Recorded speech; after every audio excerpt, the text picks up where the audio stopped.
is that if you can go ahead and make sure that you have these two things, you'll need your personal notes and your clarifying sample from yesterday.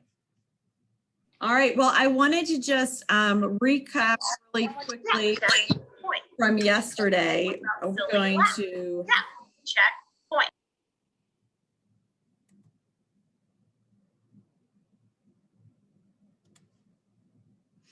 move through. Yesterday we did our clarifying routine. And so everybody should have one that looks like this. And then it's not letting me select lower than that. So let me just go through this really quickly. Yowzers, close your eyes. And we finished up with making our sentence. And so here's just a couple of samples. I feel like these are lower end samples, but just these are the ones that were in the book. And so these are just some of the samples that were given by SIM that they worked with students with. And so just to kind of get us back into the groove, that we always have our key term, then we have what is clarifies that key term, then we have our core idea. We make those knowledge connectors, and that's really going to come from their students and their real world application or ideas or TV shows that they watch or memes that they have, like you can put anything in there. And then we have, you know, basically a summary of what is it, you know, examples of, and then you have examples of what it is not. And so this is really helpful when you have something that's similar as well. And then the students would make, as a class together, as individuals, they would make a sentence that shows that they understand the term. And you can set the parameters for what goes in that sentence. So it could be a little bit more robust than that one. Then there was one that they did on the Berlin Wall. Someone asked about putting, you know, proper nouns in as clarifiers, and yes, you could put a proper noun in as a clarifier because it could be related to the term. So here you could have put in specific people, or you could have put in a conference if you were teaching at the secondary level, specific conference, or you could have written in like when, you know, the wall tore down, or they like to talk about different speeches that were given. This is the last example, and I know these aren't English examples, but this is the Battle of the Bulge. And again, you just can kind of see that it varies, and it's probably going to vary from class to class as you create it, which is why you need to have your teacher document first so that you can guide all of your classes towards a consistent theme. All right, so what we're going to do today is we're going to actually practice. So in a minute, you're going to get into breakout rooms. You're going to probably be in groups of 4. So we're going to make 7 to 8 rooms. And we're going to have you, once you get in there, I'm going to walk through the directions, and then we'll get you in there, and we'll give you about 15 minutes so that hopefully everybody gets a chance. So you're going to get into, this is going to be groups of 3 or 4 now because we have a smaller number. And then you're going to identify someone who's in charge of being the first round. So they're going to model doing the cue with the other teachers that are in the group. So they will be the teacher and the rest of you all will be the students. And they're going to put their link. So somehow share, put your link to your table, the clarifying table, in the chat, in the breakout room, so that everybody can kind of see what you did. So it's kind of a time to practice your cue, and it's like a time to share and maybe ask questions if you have it. And then you'll just move on to the next person. So hopefully we'll get it so that everybody within the group will be able to practice the cue. You can hear different people and what they would be doing. And so for that, I wanted to open up this document, which I dropped in the chat, and I can drop in again. Let me make it smaller so you can see.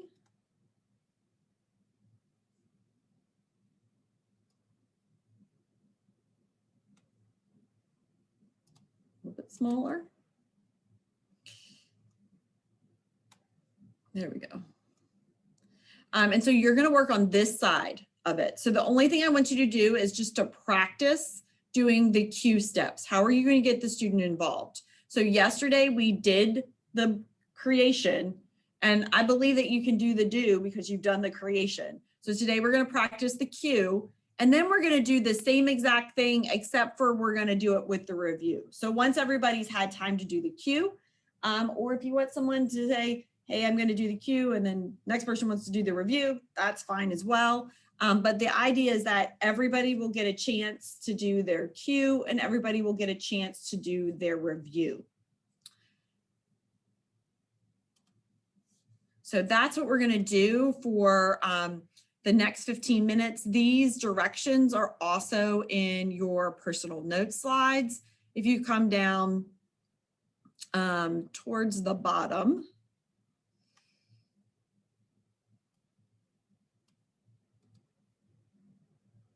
you can see that here's are the different links and resources. There's actually an article on the Q-Do review.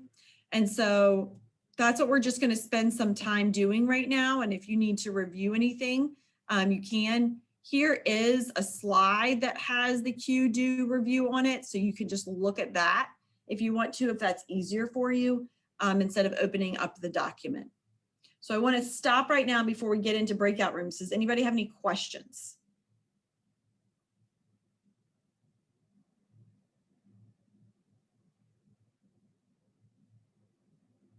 I believe you should be able to share your screen, but if you can't share your screen, it's okay because you're going to put the link in the chat to yours so everybody would be able to open it up and view it anyway. So if you have to do it with just auditory, then that's fine as well. Good question. Anybody else? All right, then I think we're ready to go into our breakout rooms. They are going right now, so go ahead and just join a breakout room. I loved hearing some of the discussions that I had jumping in and out of the rooms. I didn't know if anybody, any particular room wanted to kind of share something that was new that they thought of, or just a different perspective that could be really good for the group to hear. You're welcome to come off mute and share. Or if you wanted to, you could drop it in the chat as well, whichever makes you more comfortable.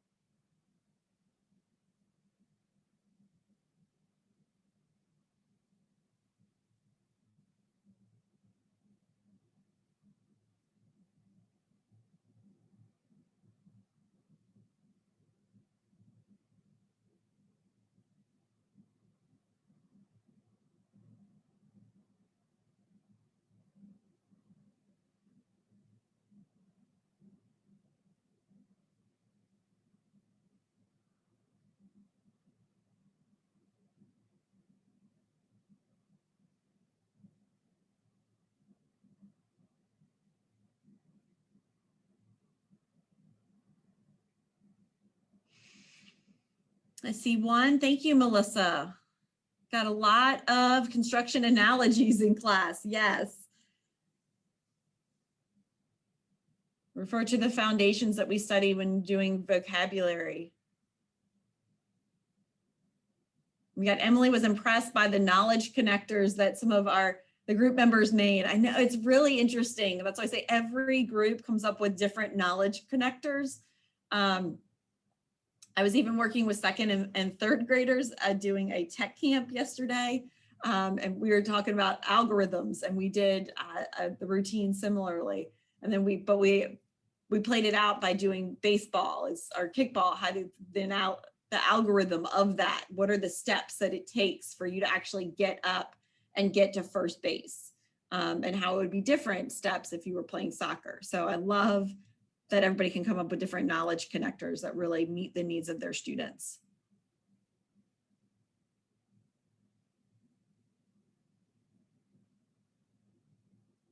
Yes, it is neat. It's actually, Sim really helps you learn your students and their personalities.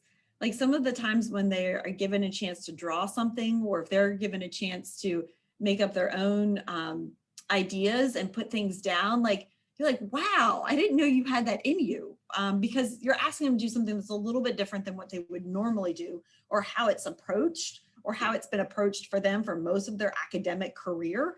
And so they're like, they get excited about it, and you get to learn more about them. I do think it's very powerful in that way, with all the different routines having a little, because they're co-constructed. All right, so the next thing that we're going to do is it's now time to kind of plan, how are you going to use this and when are you going to use this? So I've got some questions on this slide for you, that I want you to spend the next 10 minutes. That we're going to do is I want you to just go through these questions. You can either type them in somewhere, or you could just jot them down, because this is going to really, when we talk about smarter planning, this is the beginning of you planning with your co-teacher. So thinking about this, when am I going to use it in my classroom? What part of this routine is going to kind of set the stage in my class? And then the next question you're going to do is, how are we going to incorporate it into co-planning? Is this going to be like a tier 2 and you know, a pullout for some students that need this, or are we going to use this as tier 1 for certain vocabulary terms? So when and how do you see this where both of you are co-planning, co-creating, and then co-assessing what the students need by using the clarifying routine? And the last one is, what supports do you see that the clarifying routine really is going to offer your special education students? Why are you going to use this in your classroom? If someone came into your classroom and said, you know, what are you using? Why are you using this? How would you be able to authentically tell them why and how you're using the clarifying routine within your classroom? And if you want to, if you get done with that before our 10 minutes is up, then you could simply just start maybe listing some of those key vocabulary that you know that your students struggle with. And that's another way to just start in that smarter planning, is just, what are the things that we know that these are my top 10 words, or these are my, you know, my top 10 words in Q1. So we're not going to use this with every vocabulary term, but we usually have a pretty good handle on which key terms that students struggle with. That obviously they always throw one out to you that you never knew. I had a student that was in 10th grade and I was teaching US history, and he had never heard of a monarch. So it was very strange for him when I kept talking about the monarchy and the king, and he didn't realize those were the exact same thing. So there's always that time where it's for a specific student, but you know, we generally know as educators, what are those things that our students struggle with. So I'm going to give you 10 minutes to start planning. So that brings us back at 9:17. So at 9:17, be ready to, we're going to put you in groups again in order for you to share. So by 9:17, get your thoughts down. And if you have any questions, feel free to come off mute, or feel free to you know, privately message me in the chat.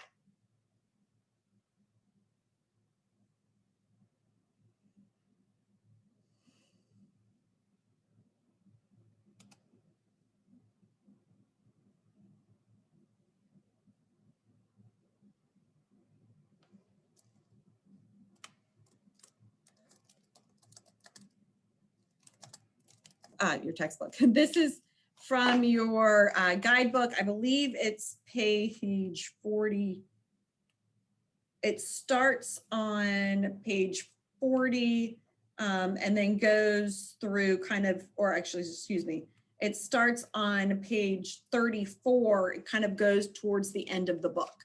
And so this gives you ideas of when can you do this independently, and then just different fun activities that you can do with your students. So these are after your students understand how to do the framing routine, actually, wrong one, how to understand how to do the clarifying routine.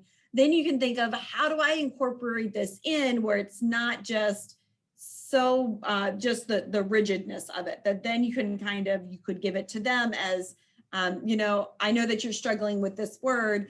You know, this group of students are going to work on this word, and this group of students are going to work on a different word, just from what I'm seeing from your learning. And you could assign it or have different people do different parts of it.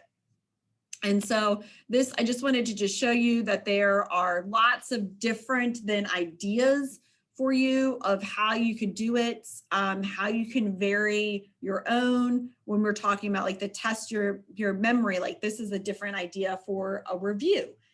So they've got lots of different ideas that are just very helpful. And so some of you guys talked about, hey, what would I do with this? I'm going to make them write, helps them, you know, show that not only can they write a sentence about it, but now they're going to use, especially if it's an event or a person or a place, then they can use that information to do the next activity. So I wanted to just kind of put this in your brain for a second and know that this is linked. It says the wrong pages at the top, but it's okay. This is on the last slide of your personal notes. There are 4 different links there, and this is the one that is for links for different uses. So this is the 4th one that's on that list. There's also an article on Q-Do Review. So if you're interested in understanding the science behind that, and really, it's not only for sim routines. We should be cueing, doing, and reviewing with every single thing we do with students. And so if you want to take a look at that, you can. What we're going to do now is we're going to divide up again into small groups. And then I just want you to share out 2 to 3 thoughts that you had when you were planning for answering those 3 questions. So you can answer just one of them and let somebody else answer, or you guys can go through all 3. You can decide how to do that in your group. And again, I'm just going to jump into some of them to hear your discussion. And so we are going to have the breakout rooms open, and you'll have 5 minutes, and then we'll come back. And I'd like each group to have one thing, or at least one thing, that they want to share back for our last 5 minutes to the full group. So have somebody that's willing to speak.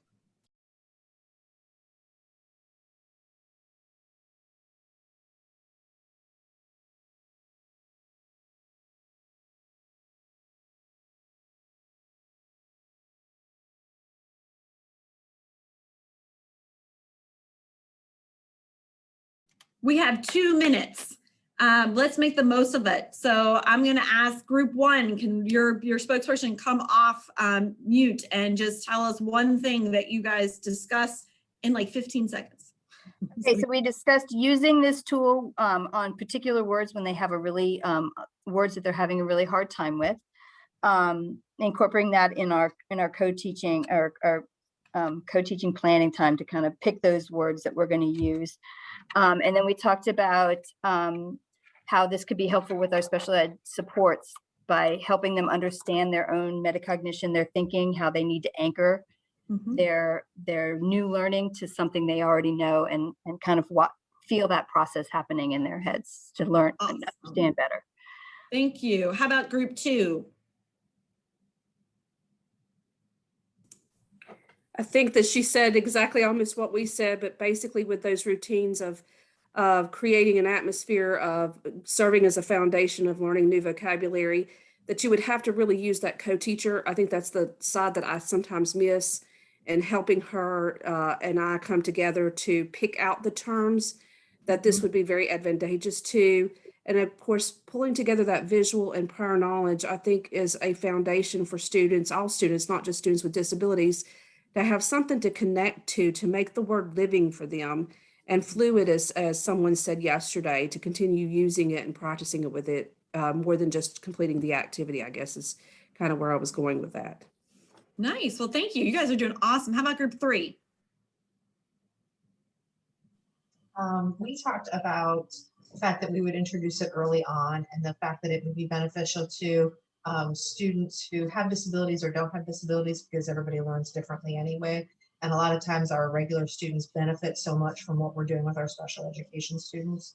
And we talked about using it for tier 2 words and words that we use a lot and that we're asking them to use the concepts and to work with it would work with figurative language, theme, main idea, those types of things, and then delve into it further from there. Gotcha. I'm surprised they haven't sucked us out, but maybe group 4, maybe we can get in before they tell us to leave. I was thinking about Derrida's theory of deconstruction in terms of using this, where you can actually revise this a little bit, where students are looking for cultural implications of words, power structures, binaries, contradictions, etymology, so that they're tying this to current contemporary historical events that'll help them remember the word, because the word's tied to an actual image, so to speak. Mm-hmm. Yeah, and I will, we didn't show you any examples, but use images, put in pictures. So if you have an example of something and it's a picture, a representation, like you're going to use house as the word, you can always put a picture of a house in there as well. All right, group 5.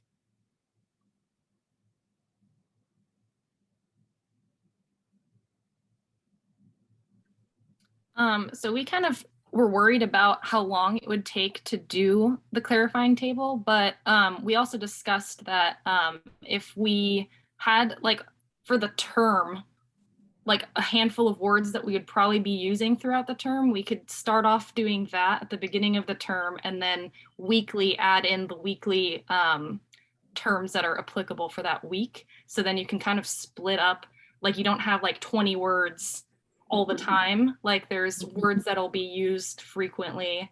I also, we were talking about how this would be very, very useful for ESL students, because then in the synonyms section, they can put the words of their language in there, so they can make that connection of, okay, well, this is the English word, and this is what, I don't know, Spanish or whatever word they want to connect that to in their synonyms over here.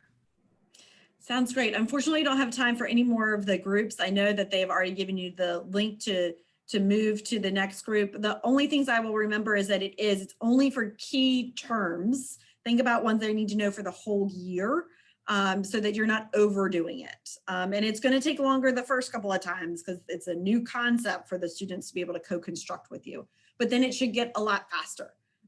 Like, you know, and that's kind of what happens with everything. So I thank you guys for your time, and you were an amazing group, and I loved hearing all of your different thoughts, and I wish you well and enjoy your summer.